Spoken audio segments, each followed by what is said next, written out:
एक बार की बात है, एक गांव में हरिया नाम का एक आदमी रहता था। वो बहुत ही बड़ा शराबी था। सुबह होते ही वो शराब पीनी शुरू कर देता था। पूरा दिन वो कोई काम धंधा करता नहीं था और बस शराब पीकर यहाँ वहाँ पड़ा रहता था। हरिया की पत्नी मीना बेचारी बहुत ही अच्छी और सीधी औरत थी। वो हरिया की शराब पीने की आदत से बहुत परेशान थी, क्योंकि हरिया ना तो काम करता, ना ही उसे बात करने की तमीज थी। मीना उससे बहुत ही दुखी थी, पर वो करती भी तो क्या। उसका इस दुनिया में हरिया के अलावा कोई था भी तो नहीं। एक दिन की बात है, जब मीना खाना बना रही होती है, पर उसे थोड़ी देर हो जाती है। अरे कहाँ मर गई मीना की बच्ची, इतनी देर से मैं भूखा हूँ। तू क्या मुझे भूखा मारना चाहती है? जी वो परसों होली है ना, तो मैं आज गुजिया बना रही थी, बस उसी में देर हो गई। पर मैं बस अभी खाना लेकर आई। मीना फिर जैसे ही हरिया के लिए खाना लेकर आती है, हरिया खाना फेंक कर मारता है। मीना बेचारी सारी जल जाती है और रोने लगती है। हरिया घर में रखे रंग निकाल कर लाता है और बुरी तरह मीना के मुंह पर मलने लगता है।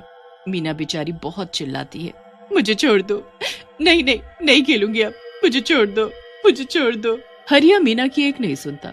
वो उसे बुरी तरह रंग लगाता ही रहता है और फिर उसे मारना पीटना शुरू कर देता है। वो मीना को इतना मारता है कि मीना का सर फट जाता है। मीना बेचारी चिल्लाने की खूब कोशिश करती है, पर उसकी आवाज घर के बाहर तक पहुंच ही नहीं पाती। हरिया मार पीट कर शराब के नशे में बेहोश पड़ा रहता है। मीना भी बेचारी उठने की हालत में नहीं होती। उसके सर से खून बहता रहता है। अगले दिन जब हरिया को होश आता है, तो वो मीना को देखकर घबरा जाता है। अरे ये तो मर गई है, अब मैं इसका क्या करूं? इसकी लाश को कहीं ठिकाने लगाना पड़ेगा। हरिया मीना की लाश को उठाता है और उसे कहीं छुपाने की सोचता है। उसे कोई ऐसी जगह ही नहीं मिलती जहाँ वो लाश को छुपा सके। पर फिर उसे सामने होली की लकड़ियां इकट्ठी रखी हुई दिखती है। अरे वाह, ये बढ़िया जगह है। क्यों ना मैं मीना की लाश को इसी में छुपा दूं, किसी को शक भी नहीं होगा और आज शाम को होली के साथ मीना की लाश इसी में जलकर राख हो जाएगी। बस फिर हरिया ऐसा ही करता है। जब आसपास कोई नहीं होता, वो मीना की लाश को उसी लकड़ियों के बीच छुपा देता है और वहां से चला जाता है। अब शाम को लोग होलिका दहन के लिए वहां इकट्ठे होने लगते हैं। सब बड़े खुश होते हैं। सबके हाथों में जौ और गुलाल होता है। फिर थोड़ी देर में होलिका दहन होता है। किसी को इस बात का जरा भी पता नहीं चलता कि अंदर मीना है। लोग तो अपने मजे से खुशियां मना रहे होते हैं, नाच गा रहे होते हैं। सब एक दूसरे को बधाई दे ही रहे होते हैं कि अंदर मीना का शरीर जलना शुरू हो जाता है। अंदर मीना का शरीर जल रहा होता है और बाहर लोग होली की खुशियां मना रहे होते हैं। जब लोग खूब थक जाते हैं तो फिर अपने अपने घर चले जाते हैं और उनके जाने के बाद होलिका से चुड़ैल निकलती है। मार डाला मुझे और मेरे मरने पर खुशियां मना रहे हो, अब मैं सबको मार डालूंगी, सबको। बस फिर चुड़ैल गुस्से में पागलों की तरह यहाँ से वहां गांव में घूमने लगती है। वो एक एक करके सबके घर के बाहर जाती है और खून से उनके घर के बाहर लिख देती है, अगर होली खेली तो मारे जाओगे। पूरी रात चुड़ैल यही करती है। हर एक घर के बाहर ऐसा ही लिख देती है और गांव में बाकी जगह पर भी यही सब लिख देती है। अगली सुबह जब लक्ष्मी भैंसों का चारा डालने के लिए उठती है, तो उसे अपनी दीवार पर बड़ा बड़ा लिखा कुछ दिखता है। वो पढ़कर बड़ी हैरान हो जाती है और पड़ोस से राजू को आवाज देती है। राजू भी उसे पढ़ने लगता है और बताता है कि उसके घर भी यही लिखा हुआ है। राजू और लक्ष्मी बात कर ही रहे होते हैं कि तभी वहाँ से जगिया गुजरता है। अरे क्या तुम्हारी दीवार पर भी यही लिखा है? तुम्हारी मतलब पूरे गांव में हल्ला हुआ पड़ा है, हर घर के बाहर यही लिखा है, और तो और पूरे गांव में हर जगह खून से यही लिखा हुआ है कि अगर होली खेली तो मारे जाओगे। क्या बेकार की बातें हैं, ये सब किसी का मजाक है और कुछ नहीं। ऐसे कैसे कोई किसी को मार देगा? मैं ये सब नहीं मानता। भाई जो भी हो, मैं तो इन सब से बहुत डरता हूँ। कहीं ये किसी ने जादू टोना तो नहीं किया? मैं तो नहीं खेलूंगा होली, मैं मरना नहीं चाहता।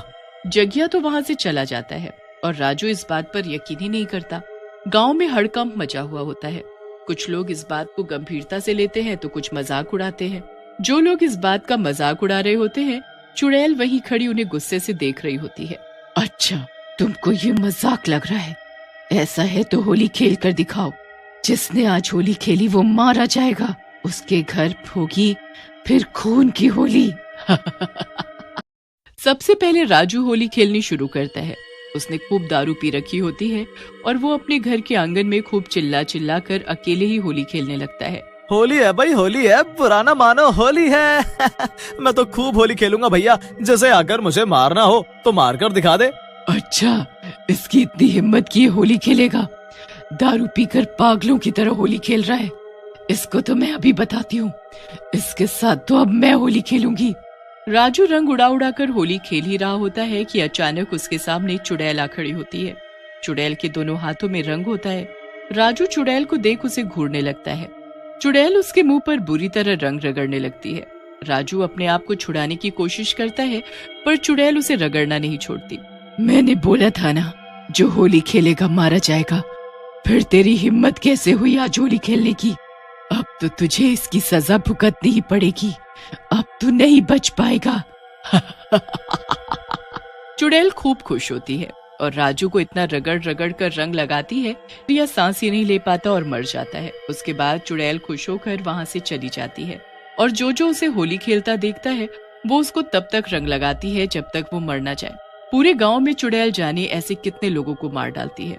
फिर जैसे ही चुड़ैल यहाँ वहाँ घूम रही होती है कि तभी उसे कुछ आवारा लड़के होली मनाते दिखते हैं और वो आती जाती लड़कियों को छेड़ रहे होते हैं। अब चुड़ैल गुस्से में वहाँ पहुँच जाती है। अच्छा, तो अब इनको भी होली सूझ रही है, इनको तो मैं अभी बताती हूँ। चुड़ैल के दोनों हाथों में रंग भरे होते हैं और वो चिल्लाते हुए उन लड़कों के पास जाती है।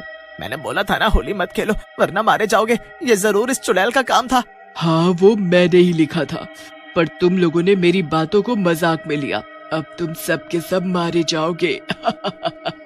वो लड़के भागने की कोशिश करते हैं और चुड़ैल एक झटके से उन्हें जमीन पर पटक देती है। जो भी होली खेलेगा मुझसे बच नहीं पाएगा। तीनों लड़के हाथ जोड़कर चुड़ैल के आगे रोने लगते हैं, पर चुड़ैल उनकी एक नहीं सुनती। वो रंग लेकर तीनों के मुंह पर मलना शुरू कर देते हैं। तीनों लड़कों की हालत बहुत ही बुरी हो जाती है। वो चिल्लाने लगते हैं। धीरे धीरे वहाँ लोगों की भीड़ लगने लगती है। पूरे गांव में हल्ला हो जाता है कि चौक पर चुड़ैल है। सारा गांव वहाँ चुड़ैल को देखने इकट्ठा हो जाता है। चुड़ैल से लोग पूछने लगते हैं कि उसने पूरे गांव में क्यों लिखा और उसे होली से क्या दिक्कत है। मुझे होलिका में जलाकर मार डाला तुम लोगों ने, इस गांव के लोगों ने। अब मैं किसी को नहीं छोड़ूंगी। मैं उसी होलिका में अंदर जख्मी हालत में पड़ी थी।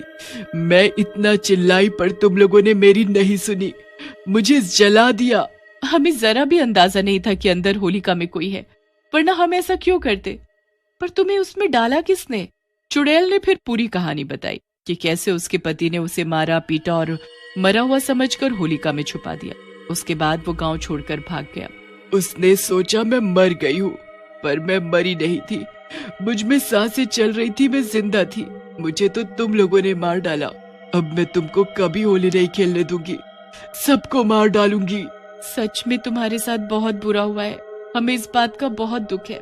आखिर एक औरत के साथ इतना बुरा हुआ और हम कुछ न कर पाए। पर अब हम क्या करें बताओ? तुम जैसा कहोगी, जो कहोगी हम वैसा करेंगे। नहीं, जो होली मनाएगा उसे मैं मार डालूंगी। इतना कहकर चुड़ैल गायब हो जाती है।